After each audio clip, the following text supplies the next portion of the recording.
Original నేతలు versus వలస నేతల పంచాయతీ ఏపీ కమలంలో కలహం రేపుతోంది. అభ్యర్థుల ఎంపికలో వలస వచ్చిన వారికే ప్రాధాన్యం ఇచ్చారంటూ గుస్సా అవుతున్నారు పలువురు సీనియర్ నేతలు. కీలక సమావేశానికి సైతం డుమ్మా కొట్టి తమ అసంతృప్తిని వ్యక్తం చేశారు. దీంతో అధిష్టానం ఏ విధంగా ఈ పరిస్థితిని చక్కదిద్దుతుంది అన్నది హాట్ టాపిక్ గా మారింది. ఏపీ బీజేపీలో పాత వర్సెస్ కొత్త నేతల పంచాయతీ పీక్స్ కు వెళ్లింది. 6 ఎంపీ స్థానాలకు బీజేపీ జాతీయ నాయకత్వం చేసిన అభ్యర్థుల ప్రకటన ఆ పార్టీలో అసంతృప్తికి కారణమవుతోంది. టిక్కెట్లు దక్కుతాయని ఆశించిన నేతలు లిస్టులో తమ పేరు లేకపోవడంతో గుస్సా అవుతున్నారు.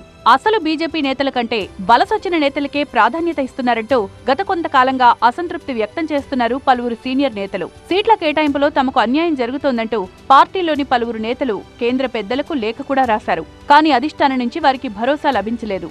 లేఖ రాసిన నేతల్లో ఒక్క నరసాపురం శ్రీనివాస వర్మకు తప్ప మిగిలిన ఎవరికీ సీటు దక్కలేదు. దీంతో మిగిలిన నేతల్లో అసంతృప్త జ్వాలలు ఎగిసిపడుతున్నాయి. పురంధేశ్వరి అధ్యక్షతన జరిగిన బీజేపీ పదాధికారుల సమావేశానికి ప్రధాన కార్యదర్శి శివప్రకాష్, ఏపీ ఎన్నికల ఇన్ఛార్జ్ తరుణ్ సింగ్ సైతం హాజరయ్యారు. అలాంటి సమావేశానికి సీనియర్ నేతలు గైర్హాజరవడం హాట్ టాపిక్ గా మారింది. సోము వీర్రాజుతో పాటు జీవీఎల్, విష్ణువర్ధన్ రెడ్డి, సత్యకుమార్ సమావేశానికి హాజరు కాకపోవడం పార్టీలో చర్చనీయాంశమైంది. లోక్సభ ఎన్నికల్లో ఈ 4 నేతలు టికెట్ ఆశించారు. జీవీఎల్ విశాఖ నుంచి సీటు ఆశించగా విష్ణువర్ధన్ రెడ్డి, సత్యకుమార్ హిందూపూర్, సోము వీర్రాజు రాజమండ్రి నుంచి సీట్లు ఆశించారు. అయితే టిక్కెట్ల కేటాయింపులో వారికి నిరాశ ఎదురైంది. దీంతో 30 ఏళ్లుగా పార్టీ సిద్ధాంతాలకు కట్టుబడి పార్టీ జెండా మోస్తున్న వారికి కాకుండా ఇతర పార్టీల నుంచి వలసొచ్చిన వారికే సీట్లు దక్కాయంటూ ఆగ్రహం వ్యక్తం చేస్తున్నారు. అయితే పార్టీ పెద్దలు మాత్రం పొత్తులో వచ్చిన సీట్లకు అనుగుణంగానే అభ్యర్థులను ఎంపిక చేశామంటున్నారు. పొత్తులో భాగంగా మాకు కొన్ని సీట్లు వచ్చాయి. ఆ సీట్లో ఉన్నటువంటి అభ్యర్థుల్ని ఖరారు చేస్తారు. విశాఖపట్నం రాలేదు, సో ఇంకొకరిని ఖరారు చేసే అవకాశం ఎక్కడ ఉంటుంది? ఏవైతే సీట్లు మాకు వచ్చాయి వాటిలో అభ్యర్థుల్ని ఖరారు చేసుకున్నాం. ఒక్కరిని తప్పించి మేము బయట వారికి ఇవ్వలేదు కదా, కార్యకర్తలకు ఇచ్చుకున్నాం. అక్కడ ఉన్నటువంటి ఆ జిల్లాలో ఉన్నటువంటి పరిస్థితుల నేపథ్యంలో విజయమే లక్ష్యం అని అనుకున్నప్పుడు వివిధ అంశాలను కూడా దృష్టిలోకి తీసుకోవాలి. వాటన్నింటినీ పరిగణలోకి తీసుకోవడం జరిగింది. అయితే పొత్తుల్లో పరిమిత సీట్లు వచ్చినప్పుడు సీనియర్ నేతలకు కాకుండా వలస నేతలకు ఎలా టికెట్ ఇస్తారన్న ప్రశ్న స్థానిక నేతల నుండి వ్యక్తమవుతోంది. అధిష్టానం తీరుతో దశాబ్దాలుగా పార్టీని నమ్ముకున్న వారికి అన్యాయం జరుగుతోందని వాపోతున్నారు.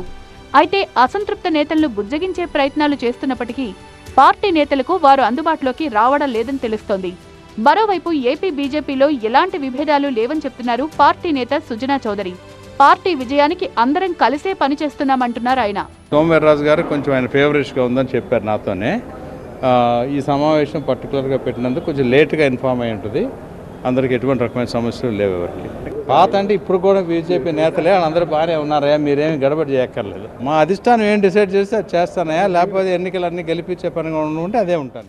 లోక్సభ టికెట్ రాకపోవడంతో నిరాశకు గురైన స్వామి పరిపూర్ణానంద స్వతంత్ర అభ్యర్థిగా హిందూపురం బరిలో నిలుస్తానని ఇప్పటికే ప్రకటించారు. ఎంపీ, ఎమ్మెల్యే 2 స్థానాలకు పోటీ చేస్తానని స్పష్టం చేశారు. బీజేపీ నుంచి లోక్సభకు పోటీ చేయాలని భావించారు పరిపూర్ణానంద.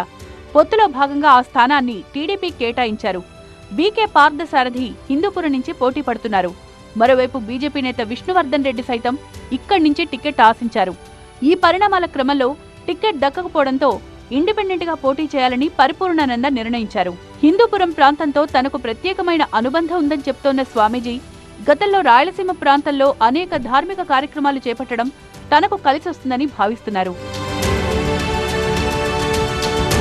మరోవైపు ప్రస్తుతం ఇచ్చిన 10 అసెంబ్లీ స్థానాలతో పాటు అదనంగా మరో సీటును అడగాలని బీజేపీ నేతలు భావిస్తున్నట్లు తెలుస్తోంది. అదే విషయాన్ని కేంద్రం నుంచి వచ్చిన ఎన్నికల ఇన్ఛార్జీల సభలో ప్రస్తావించినట్లు సమాచారం.